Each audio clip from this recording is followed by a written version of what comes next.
70.000 malaikat menjadi saksi. Walaqad dhummatan, tetap dia dihimpit oleh kuburnya, dirangkum oleh bumi jasadnya itu, kemudian baru thumma furrija anhu, baru kemudian dilapangkan. Sama dengan sakaratul maut. Sakaratul maut dirasakan tak oleh orang yang beriman yang saleh? Iya. Cuma bedanya orang yang beriman ditarik oleh malaikat selembut-lembut, tapi tetap merasakan sakarat. Tapi kalau orang yang kafir, tahu tak duri dadok? Nah, dahan berduri dililit dengan kain yang berbulu. Kemudian kainnya dipegang, kayu yang berduri itu ditarik. Nah, begitulah orang kafir dicabut nyawanya oleh malakul maut. Kenapa? Karena ruhnya itu enggan meninggalkan jasad.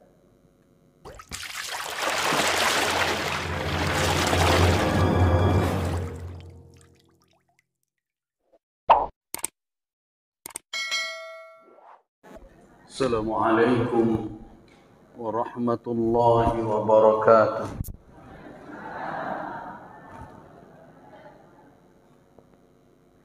Alhamdulillah alladzi khalaqal mauta wal hayata liyabluwan nas ayyuhum ahsanu amala. Ashhadu an la ilaha illallah wa ashhadu anna Muhammadar Rasulullah. Allahumma salli wa sallim ala abdika wa rasulika wa habibika Muhammadin wa ala alihi wa ashabihi wa tabi'ina wa tabi'it tabi'in wa man tabi'ahum bi ihsanin ila yaumiddin, amma ba'du. Ibadallah, qala Allah tabaraka wa ta'ala fi muhkami tanzilih, a'udzu billahi minasy syaithanir rajim. Am hasibal ladzina ijtarahu as-sayyi'ati an naj'alahum kal ladzina amanu wa 'amilus salihati sawa'an mahyahum wa mamatuhum sa'a ma yahkumun. Sadaqallahul azim. Ibadallah, jamaah majlis kajian Aqidatit Tauhid rahimakumullah, di dalam suratil Jathiyah ayat yang ke-21, Allah Subhanahu wa ta'ala membatalkan sangkaan orang-orang yang berbuat kejahatan di muka bumi ini. Bisa jadi mereka mengatakan itu adalah bersangka baik. Tetapi ingat, sangka baik itu bukan sebatas berangan-angan tanpa alasan. Kata Allah, am hasibal ladzina ijtarahu sayyi'at, apakah mereka yang melakukan tindakan kejahatan menduga an naj'alahum, kami akan menjadikan mereka kalladzina amanu wa amilus salihat sawa'a. Apakah mereka menduga kami akan menjadikan mereka seperti orang yang beriman dan beramal saleh? Sama saja. Mahyahum, baik hidup mereka, kehidupan yang mereka lalui, wa mamatuhum, maupun kematian. Jadi kalau ada yang menduga seperti itu, bergelimang dengan maksiat, berbuat berbagai kejahatan, melakukan berbagai kemungkaran, tapi ingin dapat posisi yang sama dengan orang yang beriman dan amal saleh, baik dalam kehidupan maupun setelah kematian, apa kata Allah? Sa'a ma yahkumun. Keputusan atau kesimpulan mereka seperti itu alangkah buruknya. Jadi itu bukan husnudzon namanya itu. Berbaik sangka itu ada landasan dan alasannya. Sebab kenapa? Ada ketentuan yang telah terdahulu ditetapkan oleh Allah Subhanahu wa taala. Orang-orang yang berbuat kebaikan akan mendapatkan sesuai dengan kebaikan yang dilakukan. Sedangkan orang-orang yang berbuat kejahatan akan menerima imbalan atau balasan sesuai dengan tindakan kejahatan. Itulah al-adalah, keadilan Allah. Keadilan itu berlaku tanpa permulaan dan tanpa akhir. Sebagaimana Allah Subhanahu wa taala yang kita imani bila bidayah wala nihayah, tanpa ada permulaan, tanpa ada akhir. Dan sifat adil itu melekat kepada Allah. Jadi jangan ditanyakan kapan Allah mulai berlaku adil. Itu pertanyaan keliru. Dan kapan keadilan Allah berakhir? Itu pertanyaan tidak tepat. Kalau dijawab pula, berarti cacat keimanan kita dengan sifat Allah dan namanya. Huwal adlu, dia adil, keadilan itu ada padanya, tidak terpisah darinya, tidak ada awalnya dan tidak ada akhirnya. Adil itu kekal bersamanya sebagaimana kekalnya Allah Subhanahu wa taala. Nah, sekarang dari konsep itu kita melangkah kepada memahami tentang barzakh. Kan itu pembahasan kita. Pada pertemuan yang lalu kita sudah berbicara tentang landasan syar'i dari Al-Quran tentang adanya alam barzakh.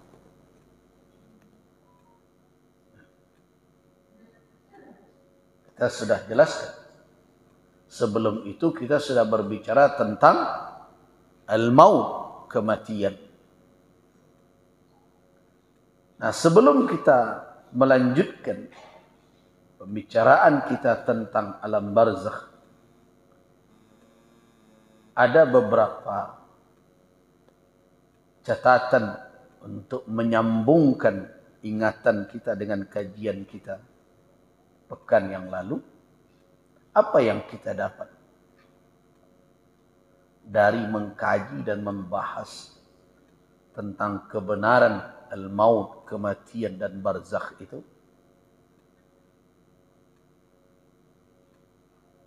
Seperti yang dikatakan oleh ahli hikmah, seorang penyair mengatakan, ta'ahhab lilladhi la budda min, fa innal mauta miqatul ibad. Atarda an takuna rafiqa qaum lahum zadun wa anta bighairi zad. Ini nasihat lillahi birrul qail. Kalimat yang indah menjadi nasihat bagi kita semua. Ta'ahab, persiapkanlah diri dengan matang, dengan sempurna, dengan utuh. Lilladzi la budda minhu, untuk sesuatu yang tidak bisa tidak pasti ditemui. Apa itu? Mati. Jadi kematian itu tidak minta persetujuan kita untuk tiba kepada kita. Dan tidak ada tawaran bagi kita untuk memilih yang lain. Berbeda dengan Rasul. Rasulullah sallallahu alaihi wasallam sebagaimana diriwayatkan oleh Al-Imam Al-Hakim An-Naisaburi dalam kitab Al-Mustadrak dari Abu Muwaihibah. Abu Muwaihibah adalah maula Rasulullah, adalah seorang budak yang dimerdekakan oleh Rasul dan kemudian dia abdikan hidupnya untuk melayani Rasulullah sallallahu alaihi wasallam. Kata Abu Muwaihibah, "Fi dzati lailatin, pada suatu malam, taraqani Rasulullah sallallahu alaihi wasallam." Rasulullah mengetok pintu Abu Muwaihibah. Setelah Abu Muwaihibah membuka pintunya dan keluar, apa kata Rasul? Kata Rasulullah, "Intalik ya Abu Muwaihibah." Wahai Abu Muwaihibah, ayo berangkat. Kemana? Rasulullah melanjutkan pembicaraannya. Inna Allah qad amarani an astaghfira li ahli al-baqi. Hadhihi al-laila, di malam ini Allah memerintahkanku untuk memintakan ampunan bagi penduduk Baqi'.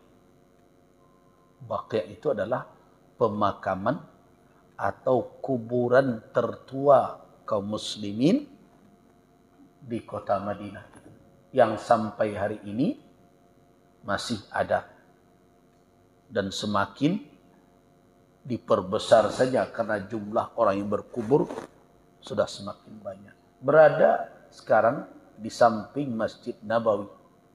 Dahulu dia berada di luar kota Madinah. Nah, intalaqtu ma'ahu. Aku pun berangkat bersama Rasulullah. Ini bedanya nanti Rasul dengan kita. Kemudian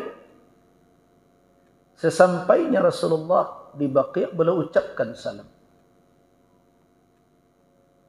Beliau ambil peringatan.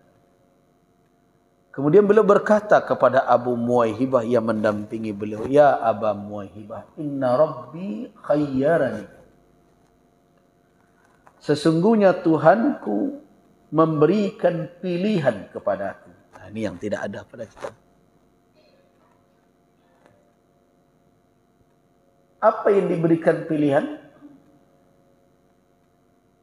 Yang pertama pilihannya adalah khazainul ardi. Perbendaharaan dunia ini ada di tangan beliau. Wal khulda fi, dan kekal hidup di dunia sampai hari akhir. Kemudian tsummal jannah, kemudian masuk surga. Enak kan?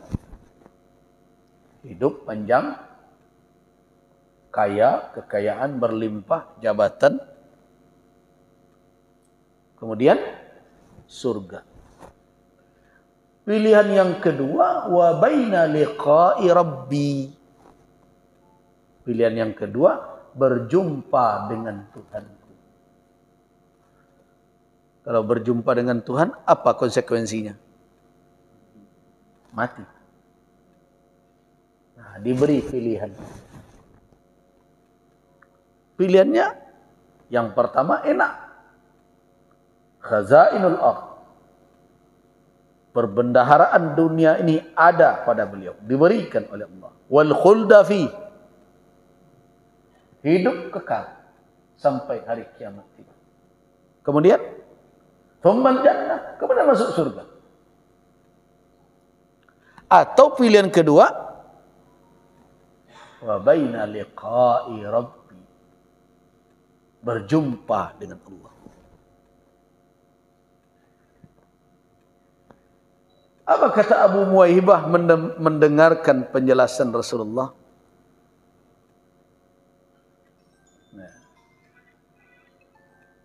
Ya Rasulullah,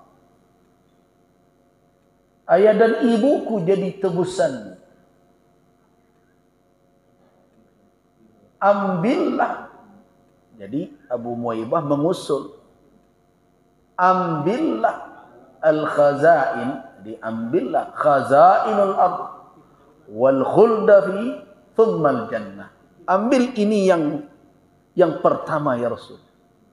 Ambil kekayaan perbendaharaan, kekayaan dunia, kemudian bertahan kekal di dunia sampai hari kiamat tiba, dan yang ketiga masuk surga nanti. Pilih yang ini ya Rasulullah. Apa kata Rasul? Ya Aba Muwaihibah, wahai Abu Muwaihibah, qad ikhtartu, sesungguhnya aku telah menjatuhkan pilihan. Apa pilihan Rasul? Liqa'a Rabbi, saya ingin berjumpa dengan Tuhan. Nah, itu salah satu yang menjadi dalil bagi ulama bahwa nikmat yang terbesar yang didapat oleh orang yang beriman bukanlah surga. Apa? Berjumpa dengan Allah, melihat Allah subhanahu wa ta'ala. Ketika hamba bertemu dengan Tuhannya dan melihat Tuhannya, Allah Rabbul Alamin, habis dan hilang nilai kenikmatan dunia, surga dan apapun. Nah, karena itu Rasulullah memilih itu. Nah, sekarang siapa di antara kita yang diberikan pilihan?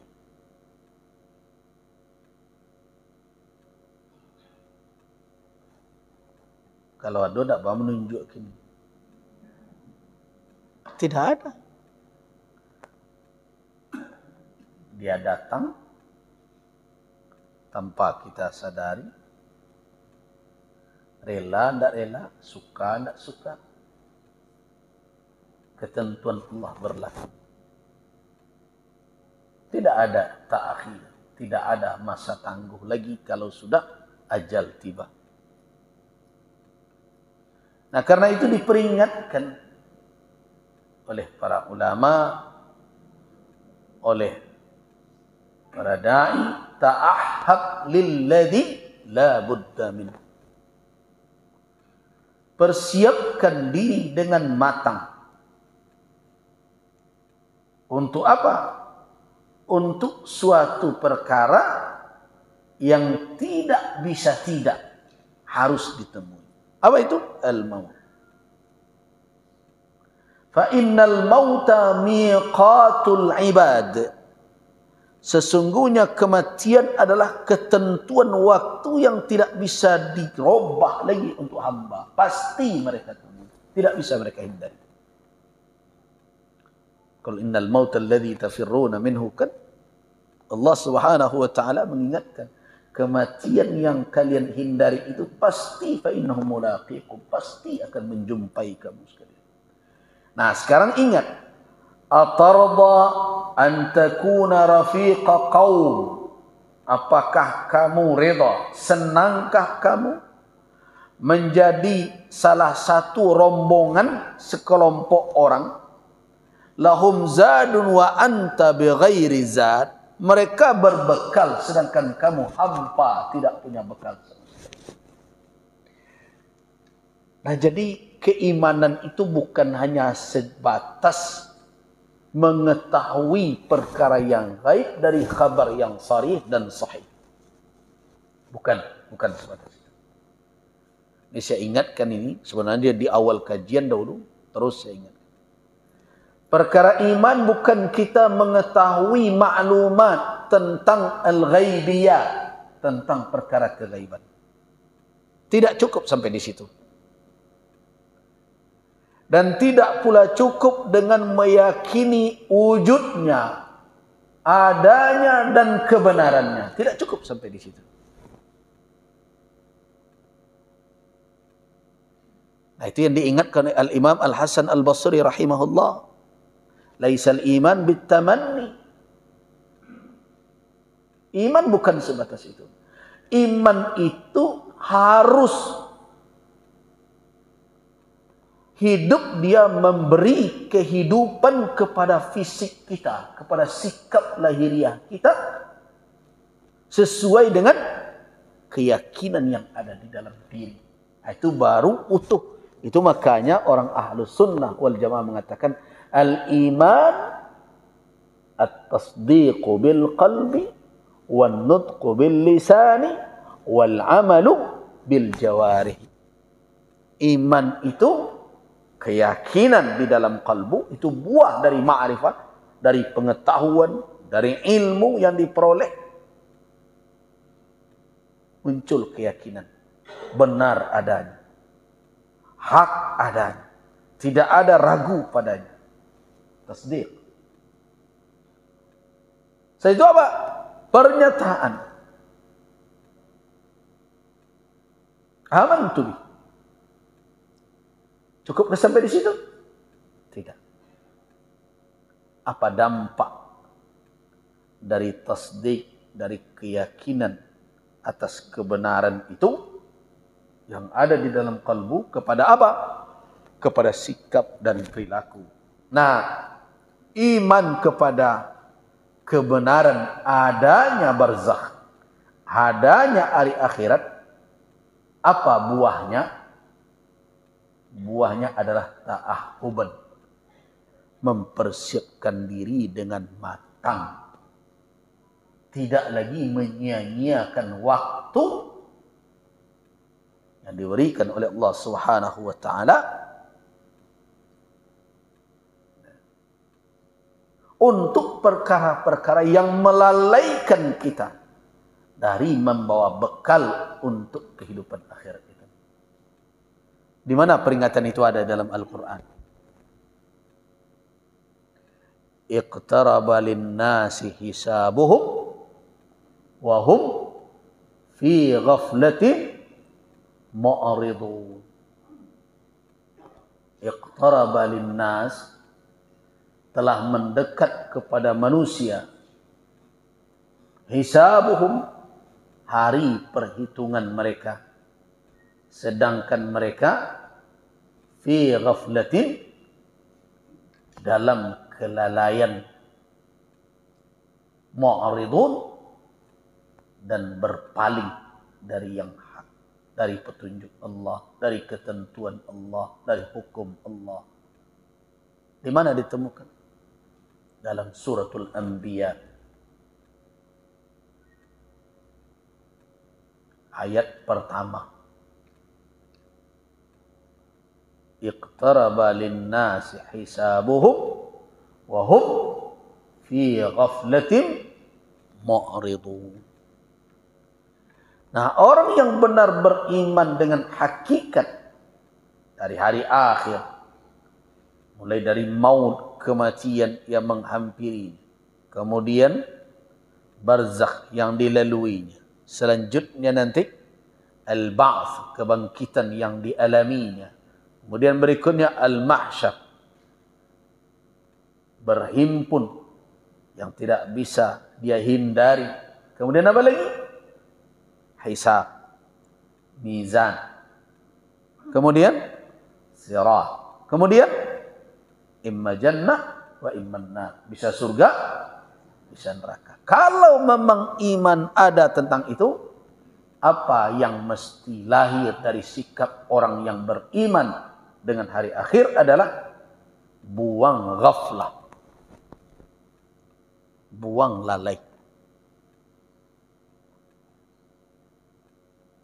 Berhenti berpaling dari petunjuk Allah. Stop. Kalau selama ini membelakang atau miring kepada petunjuk Allah, kini maduk-madukan menalah diri.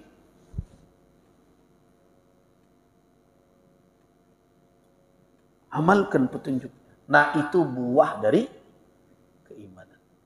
Jadi kalau ada orang yang mengatakan beriman dengan hari akhir, beriman dengan barzakh, beriman dengan al-maut, kematian, beriman dengan al-ba'ts, dengan hisab, dengan mizan, dengan sirat, dengan surga atau neraka, tapi perbuatannya masih dalam kelalaian seolah-olah hidup ini akan selamanya, kematian tidak akan menghampirinya, seperti tidak akan ada perhitungan setelah matinya, seperti tidak ada ketentuan yang akan dia terima sebagai konsekuensi amalannya, kemudian dia berapi-api, dia mengatakan mukmin, iman, orang itu bohong. Jangan disalahkan orang ketika orang melihat seperti itu. Kenapa?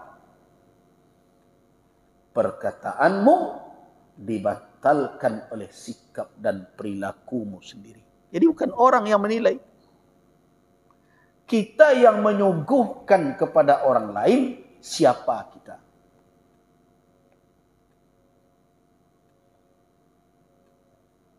Jadi kalau tidak mau dipandang orang buruk, tidak mau dinilai orang keliru, maka sesuaikan antara apa yang menjadi keyakinan di dalam kalbu dengan sikap yang kita tampilkan. Itu baru orang tersebut bisa kita katakan shadiq fi imani, benar dia di dalam imannya. Nah, jadi ta'ahad, bersiap diri. Kemudian kaum muslimin rahimakumullah. Setelah itu kita lanjutkan tentang al-qabr. Apa yang perlu kita ketahui tentang perkara kuburan berdasarkan tuntunan syariat kita, bukan berdasarkan tontonan. Kalau tontonan yang perlu diketahuinya hantunya, roh gentayangannya. Nah, kadang menjadi keyakinan pula dan serupa itu. Nah, itu banyak orang kini tidak tuntunan dan menjadi keyakinan, tapi tontonan. Sehingga kalau awak fahami hadis Abu Muwaihibah tadi, kan rumit awak kini memikirnya tu di negari awak kau. Tengah malam itu pergi ziarah kubur Rasulullah ke Abu Muwaihibah. Kalau kini bapak dan ibu-ibu ziarah kubur tengah malam, bah kira-kira. Menggari daun pisang dekat kuburan, putih tapak dek lari. Nah, apa yang membuat seperti itu? Nanti saya katakan, tontonan itu melekat dalam pikiran dan berpengaruh ke dalam keyakinan. Kemudian rajin nonton roh gentayangan tu. Nanti pocong lah dan berbagai macam lah. Nah, akhirnya cara pandang kita terhadap kubur itu berbeda.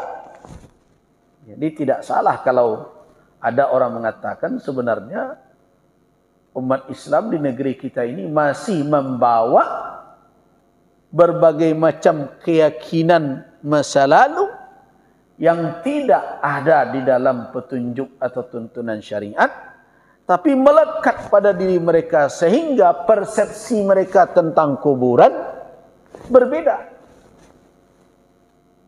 Nah, tapi anehnya ketika mereka pergi umrah, ya, pergi haji, mereka ziarah kubur, pergi juga malam hari, tidak ada takutnya. Nah, berarti ada suasana keyakinan yang dibangun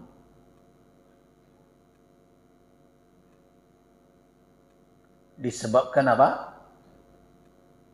Berbagai macam informasi yang tidak benar tapi berpengaruh ke dalam keyakinan umat. Nah, jadi karena itu perlu kita fahami masalah kubur, masalah alam barzakh sesuai dengan tuntunan. Tepis itu berbagai tontonan yang tidak berdasar. Setidaknya adalah apa itu barzakh? Kita ketahui bahwa al-barzakhu fil lughatil arabiyyah, barzakh di dalam bahasa Arab adalah al-hajizu baina syai'ain, pembatas antara dua hal atau dua perkara, dua benda, ada batas. Nah, pembatas itu yang disebut dengan hajiz, yang disebut dengan barzakh.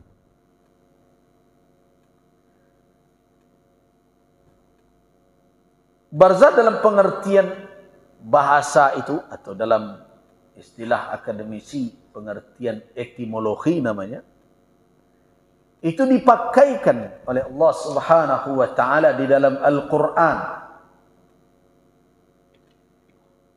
di mana ditemukan ada di dalam suratul Rahman kata itu, ayat yang ke-20.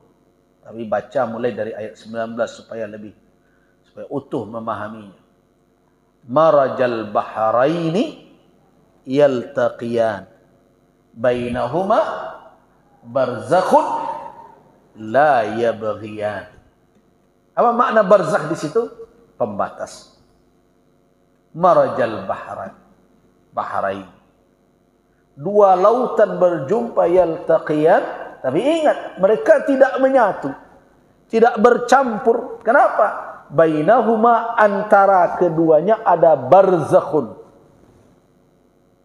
ada pembatas, sehingga yang satu tidak bercampur dengan yang lain.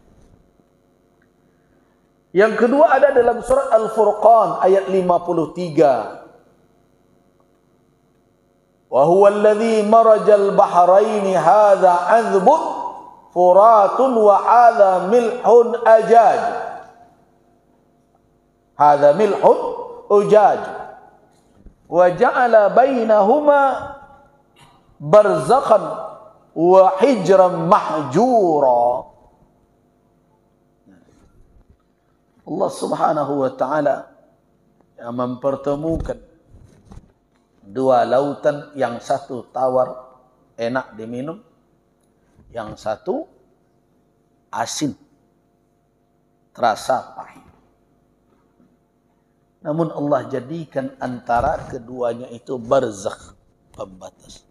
Nah, ini istilah atau kata barzakh di dalam dua ayat ini menunjukkan makna lugawinya, makna bahasanya, yaitu pembatas. Tetapi tidak selesai dengan makna lugawiyah saja.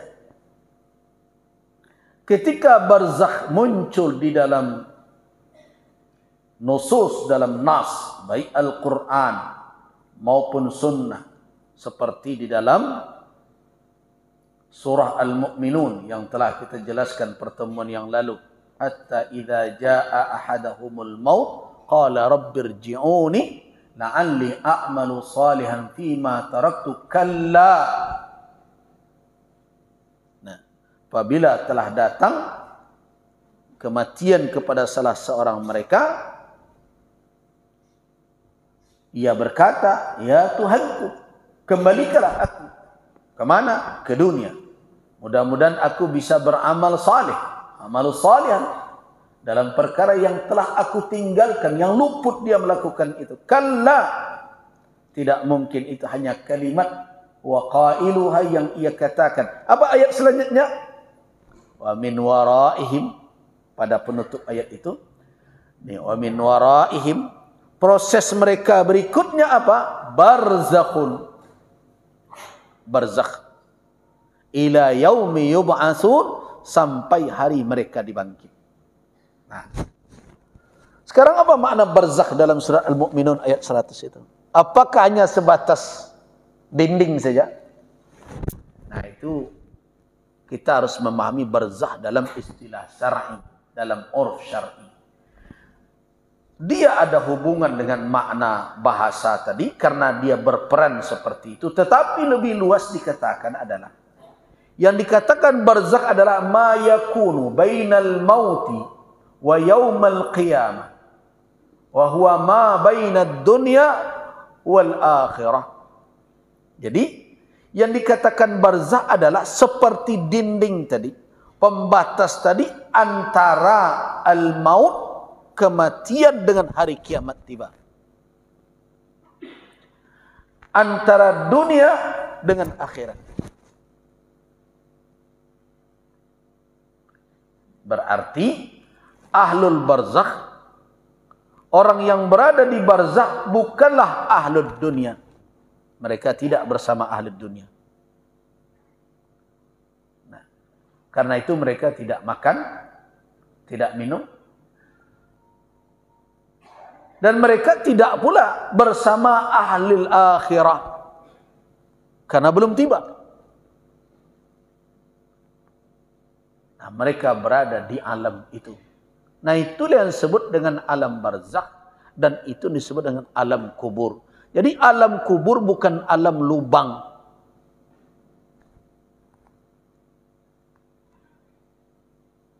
Di alam kubur bukan alam lubang dan digali itu, tapi adalah alam yang gaib, di mana manusia terkurung berada di dalam alam itu, tidak mereka bisa kembali ke dunia, dan mereka belum lagi menempuh proses akhirat berikutnya. Dia dikatakan awal stasiun, awal tempat yang dilalui oleh manusia dalam proses hari akhirat, alam akhirat. Awal. Itu yang dikatakan oleh Utsman ibnu Affan sebagaimana diriwayatkannya dari Rasulullah sallallahu alaihi wasallam. Innal qabra, sesungguhnya kuburan itu awwalu manazilil akhirah, merupakan awal manzilah, tempat perhentian, tempat orang menetap sementara dalam proses alam akhirat. Jadi boleh dikatakan dia adalah orang yang berada sebelum masuk atau tibanya akhirat, tetapi dia telah keluar dari dunia.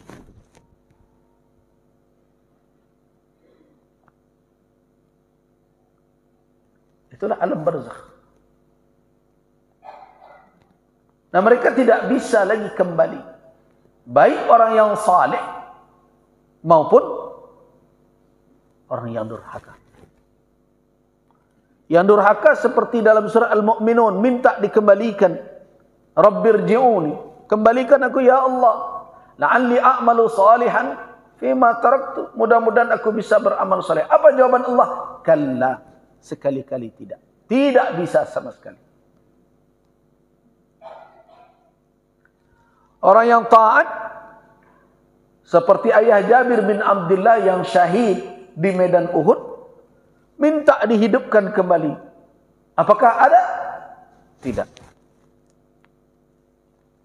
Sudah ada ketentuanku, kata Allah, alladzina, orang-orang yang telah ya'tuna, yang telah datang ke tempat ini, la yarji'un, tidak kembali ke sana selama-lamanya.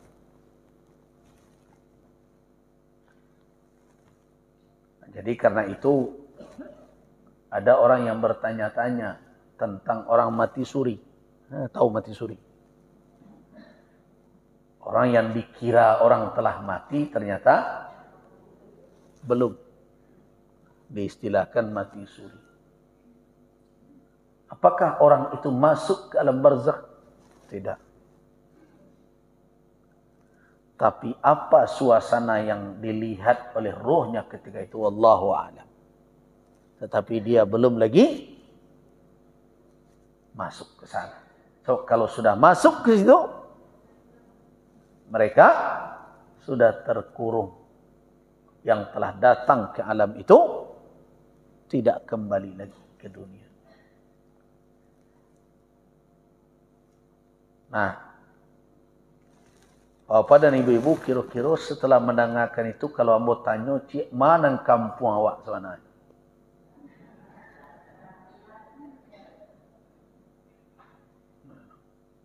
Jadi ada suatu kisah. Seseorang datang ke Irak, bertemu dengan seorang ulama zuhud, Ibrahim bin Adham namanya.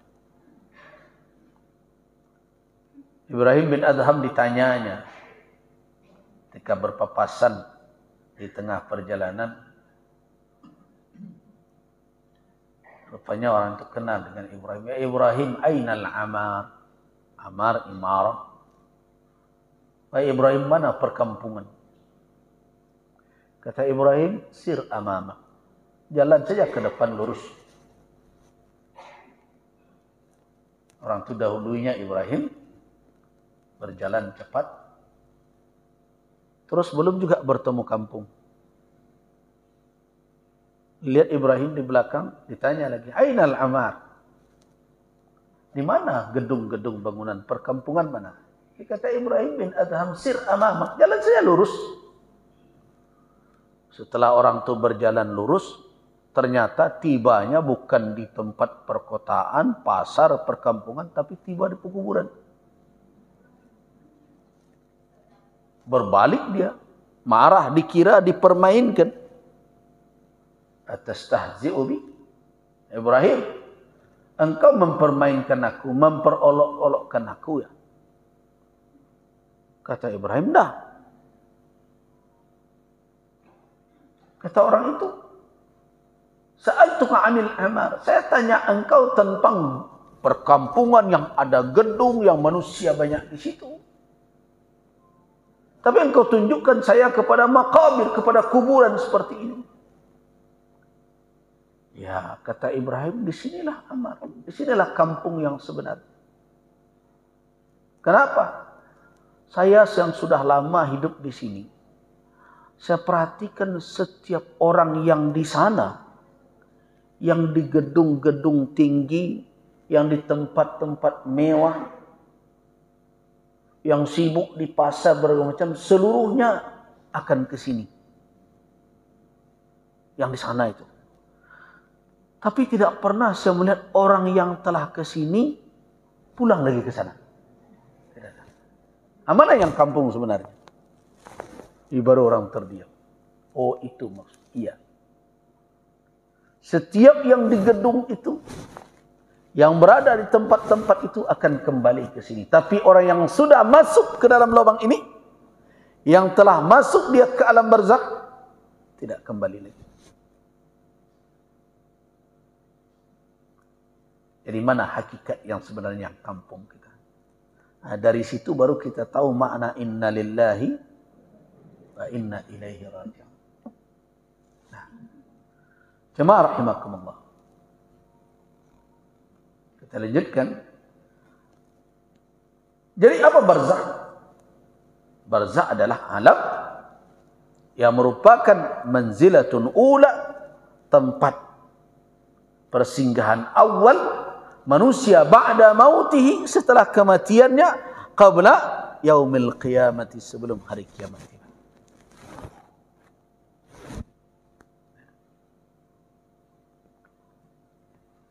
Apakah dia lubang itu? Tidak. Dia alam ghaib. Tapi apakah ada hubungan antara kuburan yang ada di alam nyata, yang kita lihat lubang yang digali dengan lahat itu, dengan barzakh yang menjadi tempat tinggal orang yang berkubur jasadnya itu? Iya, ada hubungannya. Jadi bukan tidak ada hubungan. Karena itu siapa yang datang ke sana dan mengucapkan salam, dijawab salam.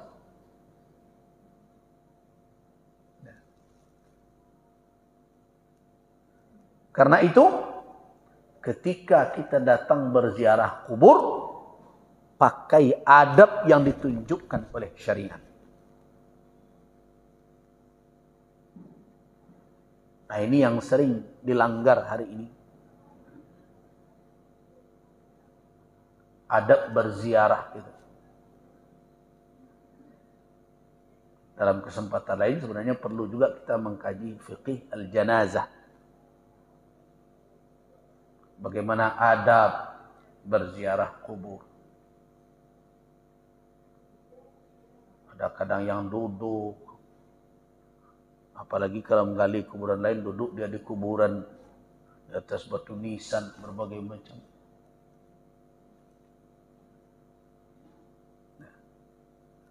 Di sana bukannya mengambil i'tibar, mengambil pelajaran, malah bercanda, berkelakar. Padahal kata Nabi, kafa bil mauti dzikra. Sebenarnya kematian itu cukup menjadi peringatan. Kalau orang bisa menghayati hakikat kematian, maka itu akan lebih berbekas bagi dirinya dibandingkan mendengarkan ustaz manapun untuk memberikan kesadaran. Kalau sadarlah akan mati. Itu makanya ketika kematian terjadi di hadapan kita,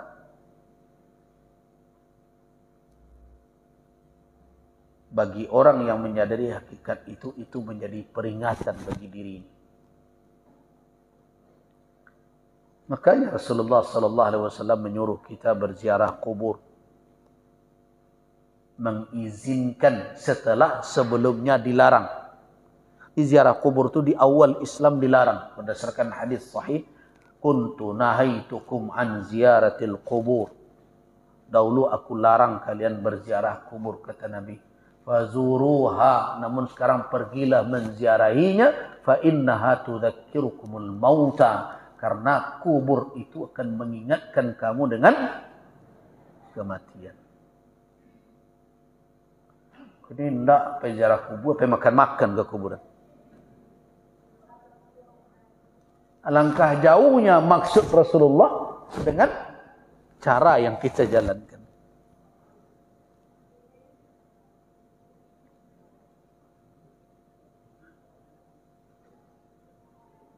Jauh sekali. Petunjuk Nabi kemana, amalannya kemana. Makanya banyak ahli fikih memakruhkan berziarah kubur di hari raya. Walaupun menjadi kebiasaan sebagian masyarakat kita, setelah mereka berami-rami di tanah lapang salat hari raya, selesai salat, rami-rami lo ke kuburan.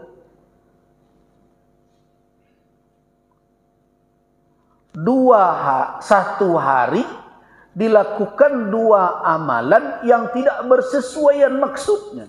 Itu makanya dimakruhkan. Ulama memakruhkan. Jangan di hari raya itu. Kenapa? Tujuan hari raya itu bergembira.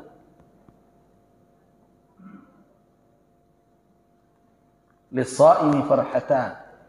Kalau Idul Fitri, untuk orang berpuasa itu ada kegembiraan dua. Yang pertama, farhatun inda fitrihi. Kegembiraan ketika berbukanya, ketika fitrinya. Gembira. Karena itu Nabi SAW menyuruh umat keluar menyaksikan syiar hari itu. Bahkan wanita haid pun disuruh hadir ke lapangan. Anak-anak gadis pun disuruh keluar, zawatul khidir. Tapi bukan untuk parade lomba baju fashion show. Bukan untuk mempertontonkan aurat. Bukan untuk membuat fitnah Tapi yashhadna, mereka ikut menyaksikan keagungan hari itu. Gembira. Hari raya. Tujuannya itu. Karena itu Rasulullah SAW menegur Abu Bakar yang memarahi dua anak kecil yang berdendang atau menyanyikan nyanyian, tentu bukan nyanyian yang buruk, karena tidak mungkin di rumah Aisyah Ummul Mukminin kalimat-kalimat yang tidak benar diucapkan. Dan itu anak-anak. Mereka menyenandungkan kalimat-kalimat di rumah Aisyah Ummul Mukminin. Abu Bakar masuk, ditegurnya oleh Abu Bakar, amughanniyatani, apakah dua orang biduanita kenapa ada di rumah Rasulullah? Rasul ternyata ada di dalam. Apa kata Rasulullah? Da'huma ya Aba Bakrin. Wahai Abu Bakar, biarkan mereka berdua. Inna likulli qaum, sesungguhnya setiap kaum itu ada idan, ada hari rayanya. Wal yaum, hari ini hari raya kita. Artinya apa? Maksud dari Id adalah kegembiraan. Maksud dari ziarah kubur apa? Mengingatkan kematian. Nah, saya mau bertanya, tekanan mati itu kadang hati. Kalau orang yang sadar ingat kematian, apa yang hadir dalam dirinya? Kesedihan. Sedih atas kelalaian, sedih atas persiapan yang belum. Banyak yang perlu kita sedihkan. Bahkan air mata bisa berlinang. Ketika muda dahulu, jangankan akan beribadah. Bahkan diajak orang pun melawan. Dinasihati, mencemooh. Sekarang sudah tua di sini, pinggang tak nama luruh lai. Baru mulai tekanam saja. Tapi masih syukur juga. Masih ada juga kesadaran Alhamdulillah. Tapi mengingat sekian banyak dosa yang telah dilakukan, bagaimana nasib nanti kelak di hadapan. Itu yang ditakutkan. Kedua amalan ini berbeda maksud dan tujuannya. Nah, kalau dilakukan di hari yang sama, hari raya supaya galak. Orang ziarah kubur kalau yo sebenarnya menangi. Abang menjalankan galak-galak tangi galak itu. Tidak mungkin.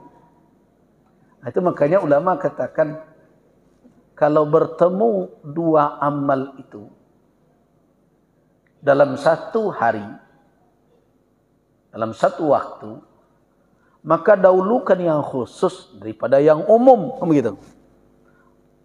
Mana yang khusus? Yang khusus ya hari raya.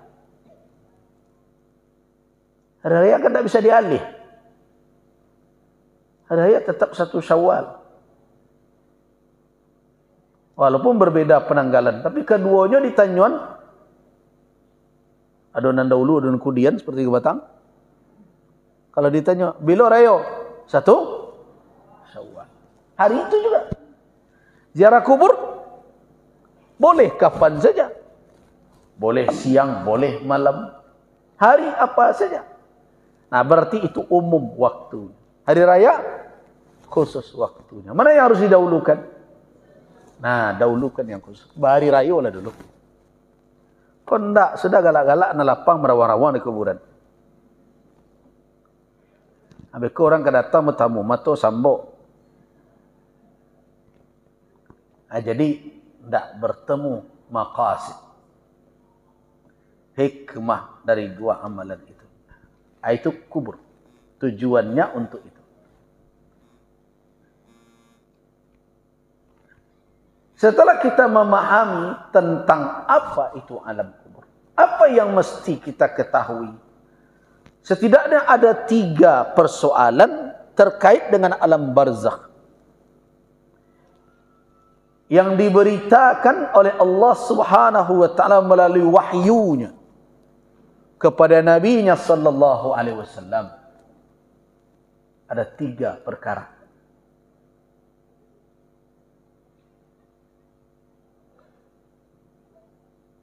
Itu yang mesti kita ketahui sebagai mukmin. Yang pertama adalah daghtatul qabri. Himpitan dan jepitan kubur itu. Nah, harus kita ketahui hakikatnya. Di kubur itu punya daghta, punya himpitan. Dia menghimpit.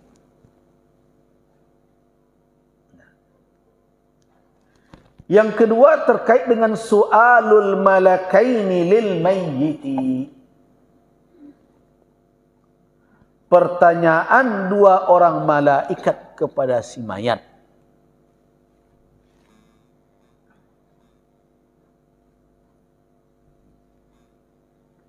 Kemudian yang ketiga adalah azabul qabri wa na'imuhu. Azab kubur dan kenikmatannya. Jadi ada 2 itu. Jadi bukan azab saja, ada juga nikmat. Jadi ada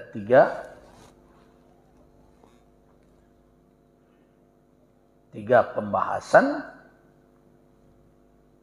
yang mesti kita kaji dan kita fahami petunjuk syariat tentangnya. Sekarang kita bicara tentang daghtatul qabr. Himpitan kuburan.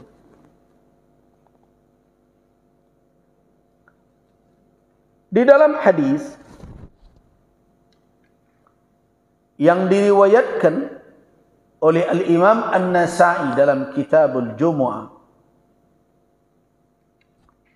diberitakan bahawa manusia setelah diletakkan di liang lahat di kuburnya, dihimpit oleh kuburnya itu ketika ditutup. Walaupun nanti kalau ada yang mendengar kaji ini mencoba pula berfikir ya, secara fikiran alam syahadah, di temboknya kuburan di diagihnya coran basi nak jan runtuh kan adalah mana itu mungkin berpikiran ini. Tidak, yang daghtatul qabr, himpitan kuburan itu pasti terjadi. Jadi semua manusia setelah diletakkan yulhad di liang lahat, kemudian yadghutu alaihi daghtatan, dihimpit oleh kuburannya dengan himpitan la ya'lamu haqiqataha wala kaifiyataha illallah subhanahu. Hanya Allah lah yang tahu bagaimana kubur itu menghimpit. Nah, yang sangat menakutkan adalah himpitan itu menimpa siapa saja. Mukminkah, kafirkah?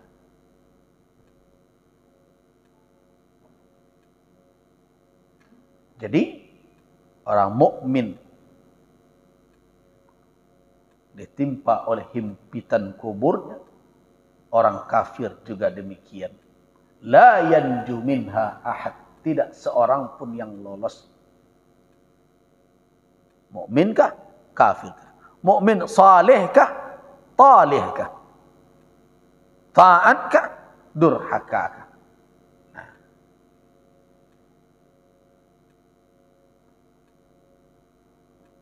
Nah, apa bedanya orang saleh nanti dengan orang talih?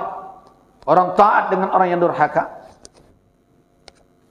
An-salih, orang yang saleh, yang senantiasa menjaga untuk tetap berada di dalam batas garis yang telah digariskan oleh Allah Subhanahu wa taala, kuburan menghimpitnya dengan himpitan sekali, daghtatan wahidah, latifah, lembut, lambat, kemudian baru dia. Tapi ketika orang masuk ke dalam alam barzakh, dia dihimpit oleh kuburnya seluruhnya. Bedanya adalah kalau orang yang taat, dia secara lembut. tapi tetap. Kemudian baru yanfarij, kemudian baru merapat. Sedangkan orang yang talih, orang yang calih kalau bahasa Jawa, orang yang durhaka, fa inna dhaghta syadid, sesungguhnya himpitan kubur itu sangat keras dan dahsyat, dan dia tidak lepas dari itu sampai hari kiamat tiba.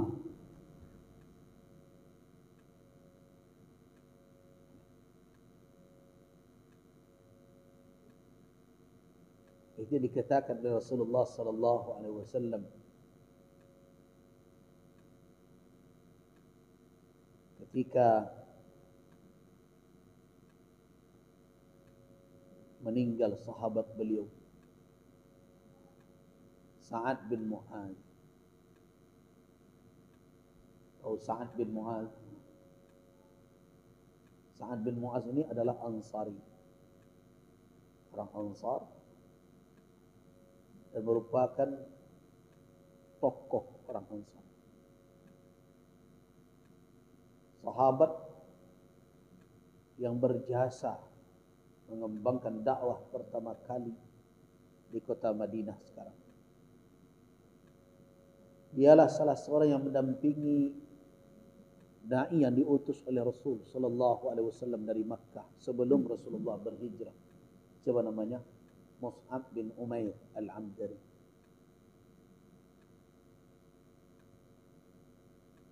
Sa'ad bin Mu'adz terluka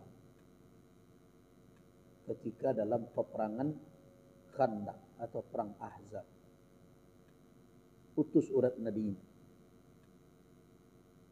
Nah, putus urat nadinya, tentu darah sulit ditahan. Dan dia dirawat, ditempatkan di satu bedeng,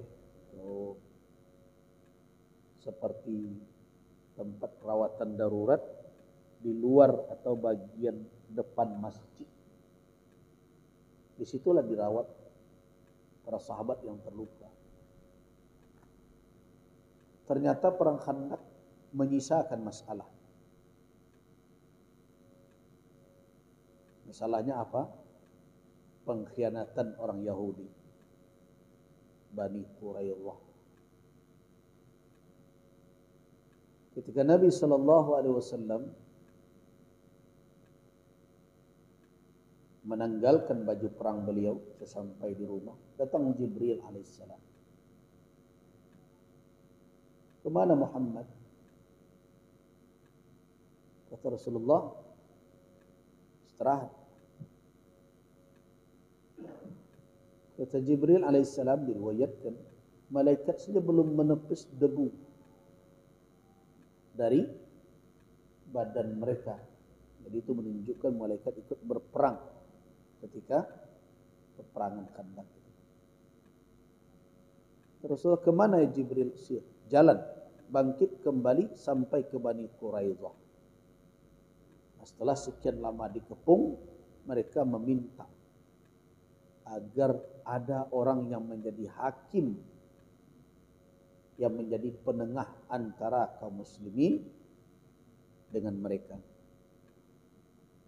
Rasulullah setuju, baik. Siapa yang kalian minta?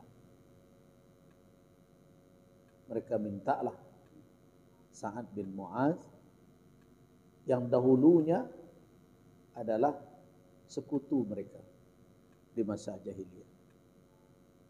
Ketika Sa'ad bin Mu'adz yang sedang sakit parah itu mendengar berita itu, dia berdoa kepada Allah, ya Allah, pertautkanlah kembali nadiku ini sampai aku bisa menyelesaikan perkara Bani Quraidah yang membuat tenang, yang membuat ridha Allah dan Rasul. Akhirnya bertaut. Jadilah dia hakim, keputusannya diredai oleh Allah dan Rasul. Setelah itu dia kembali tempat perawatannya ketika Rasulullah sedang salat dan Sa'ad bin Mu'adz sedang dirawat. Nabi tidak mengetahui bahwa Sa'ad bin Mu'adz telah tiada, karena dia meminta pertautkan lukanya sampai dia selesai mengurus persoalan Bani Quraizah itu. Dia sampai di situ, pecah kembali. Nah, Rasulullah tidak tahu dengan wafatnya, melainkan Jibril alaihissalam datang. Ya Muhammad, man hadzal mayyit? Wahai Muhammad, siapa mayat ini yang meninggal ini? Kenapa? Diriwayatkan. Nah, ihtazza lahu arsyur rahman, bergoncang arsy Allah karena wafat.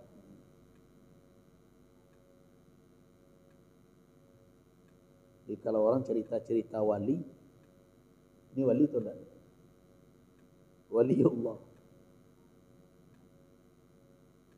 Bergoncang arsy rahman karena wafat. Ternyata setelah dilihat, Sa'ad bin Mu'az telah berpulang ke Ar-Rafiqil A'la. Nah sekarang, kenapa saya ceritakan itu?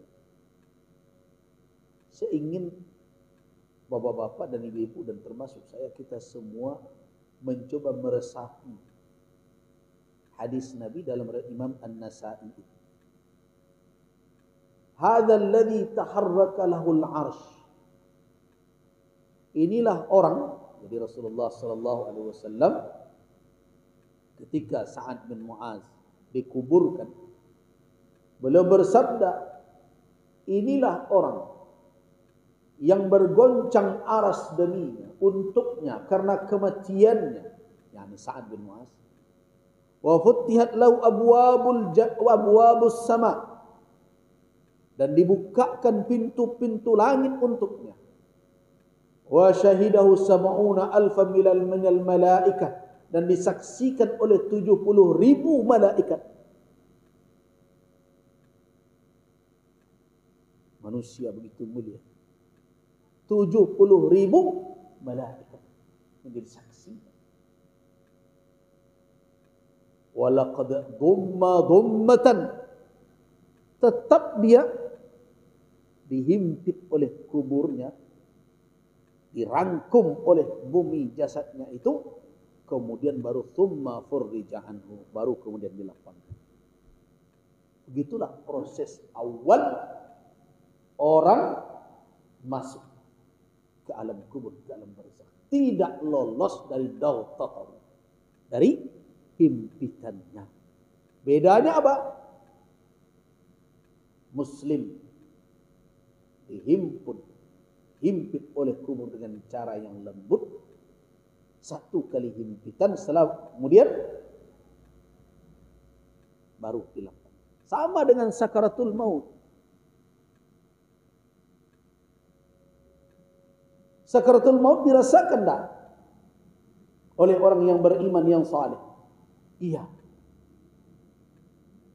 Cuma bedanya, orang yang beriman ditarik oleh malaikat selembut-lembut, tapi tetap merasakan sakarat. Tapi kalau orang yang kafir,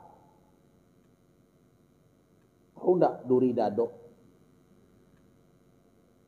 Nah, dahan berduri dililit dengan kain yang berbulu. Kemudian kainnya dipegang, kayu yang berduri itu ditarik. Nah, begitulah orang kafir dicabut nyawanya oleh malakul maut. Kenapa? Karena ruhnya itu enggan meninggalkan jasad. Orang yang beriman dicabut dengan selambat mungkin, dibawakan kafan dari surga, tercium olehnya harum, datang malaikat dengan wajah yang menarik, menyenangkan hatinya. Tapi tetapkah dia merasakan sakaratul maut? Tetap. Bahkan Rasulullah sallallahu alaihi wasallam pun merasakan sakarat. Nah, Sesudah mendengar ceritaku, siana lain nak mati. Tapi dia tidak bisa dihindari. Nah, karena itu, apa semestinya yang kita lakukan? Mempersiapkan diri dan memohon kepada Allah Subhanahu wa ta'ala agar diberikan keringanan. Allahumma hawwin alaina fi sakaratil maut wan najata minan nar wal afwa indal hisab. Itulah doa. Kalau Sa'ad bin Mu'az, sahabat taharraka lahul arsh, bergoncang aras karena wa syahidahu, dan dia disaksikan oleh 70,000 70 malaikah minal malaikati, sebagaimana dalam hadis riwayat Imam An-Nasa'i, tidak lolos dari dhammul qabri, dari dirangkum oleh kuburan, kemudian baru furrija anhu, baru dia dilepas. Nah, di mana kita dan di mana Sa'ad? Bapak dan ibu, di mana kita kalau dibandingkan dengan Sa'ad bin Mu'adz? Nah, apakah kita akan berbasa-basi juga perkara mempersiapkan diri untuk akhirat? Enggak, habis di dunia itu. Akhirat perhitungan yang tak ampun. Masih akan ditawar-tawarkan juga lah. Apakah masih akan ditawar-tawar juga apa yang dilarang oleh Allah Subhanahu wa ta'ala? Tutuplah aurat. Bagus dulu. Hati perlu jilbab dulu nak terhalu.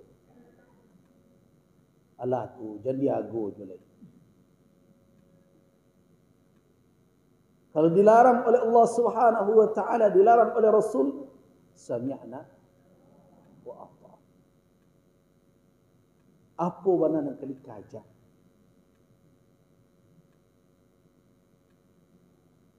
Nah, karena itu, wahai kaum muslimin, benar ketika kita mengetahui hakikat dari kehidupan setelah kematian kita seperti barzakh ini, rasanya tidak cukup bagi kita waktu yang diberikan oleh Allah, entah seberapa lama kehidupan ini diberikan, untuk mempersiapkan diri. Jadi tidak mengherankan kalau Allah Subhanahu wa ta'ala menggambarkan kondisi mayoritas manusia. Iqtaraba lin-nasi hisabuhum, perhitungan kepada manusia makin menghampir. Namun wahum fi ghaflatin, mereka tetap di dalam kelalaian, mu'ridun, berpaling dari ketentuan, dari peringatan-peringatan Allah. Karena itu sadarkanlah diri, patuhilah Allah Subhanahu wa ta'ala dan Rasul. Istiqamahlah di dalam kesalehan. Penuhilah panggilannya. Bukannya panggilan haji saja. Panggilan salat. Muazzin memanggil kita. Pada hakikatnya itu adalah panggilan Allah bagi hamba-hambanya untuk bersujud. Hentikanlah mementingkan dunia dibandingkan dengan akhirat. Waspadalah dengan berbagai godaan yang akan melalaikan kita dalam kehidupan. Mudah-mudahan dengan itu, wahai kaum muslimin, ibadallah, kita bisa berharap kita tinggalkan dunia ini dalam keadaan husnul khatimah. Kalau meninggal, balik semoga husnul khatimah itu doa tidak akan terjadi. Doa itu untuk ke depan. Makanya kalau orang meninggal, tidak itu nanti kecian. Allahumma firlahu warhamhu. Setelah istirja, inna lillahi, inna ilaihi raji'un. Orang meninggal, semoga husnul khatimah. Bahas semoga.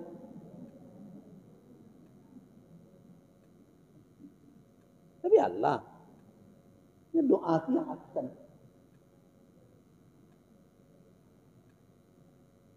Nah, kecuali kalau kita menghibur orang yang ditinggalkan. Tapi tidak pakaronan, tidak tahu tu apa alo ke mengecian. Karena itu tidak kita temukan petunjuknya pakai semoga husnul khatimah. Yang ada adalah nasihat. Inna lillahi ma akhadha wa lahu ma a'ta. Inna lillahi wa inna ilaihi raji'un. Inna lillahi ma akhadha wa lahu ma a'ta. Kullu syai'in lahu bi ajalin musamma. Wal tasbir wal tahtasib. Begitu. Kemudian doakan. Itulah adab bertakziah saja. Kadang-kadang tidak diketahui oleh umat. Ngaji melelo. Pasti tanya orang lain sehat, insyaAllah. Kalau lain sehat, ditanya orang kok insyaAllah jawabnya. Kalau lain sehat, alhamdulillah. InsyaAllah. Ini tanya orang Allah lalu. Nang kini ko ba keadaan lain sehat. Nah, kalau insyaAllah tu pun tentu deh.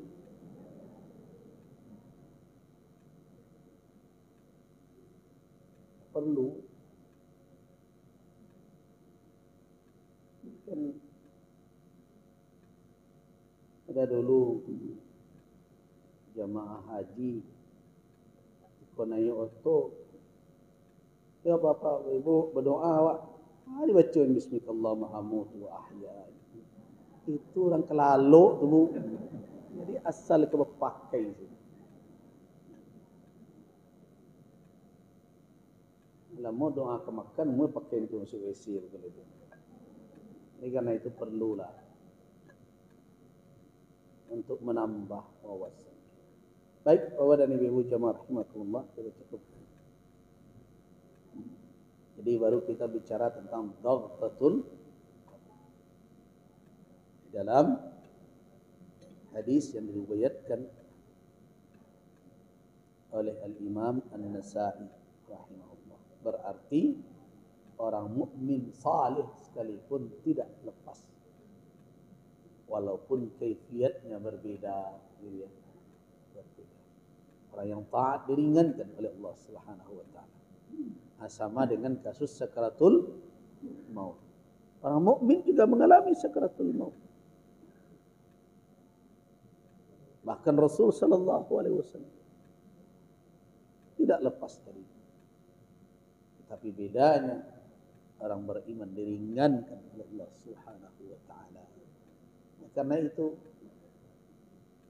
seringlah memohon agar kita diringankan, dilepaskan dari perihnya sakaratul maut dan himpitan kubur itu. Cukupkan sampai di sini. Wafaqanallahu wa iyyakum lima yuhibbuhu wa yarda. Wabillahi taufiq wal hidayah. Wassalamualaikum warahmatullahi wabarakatuh.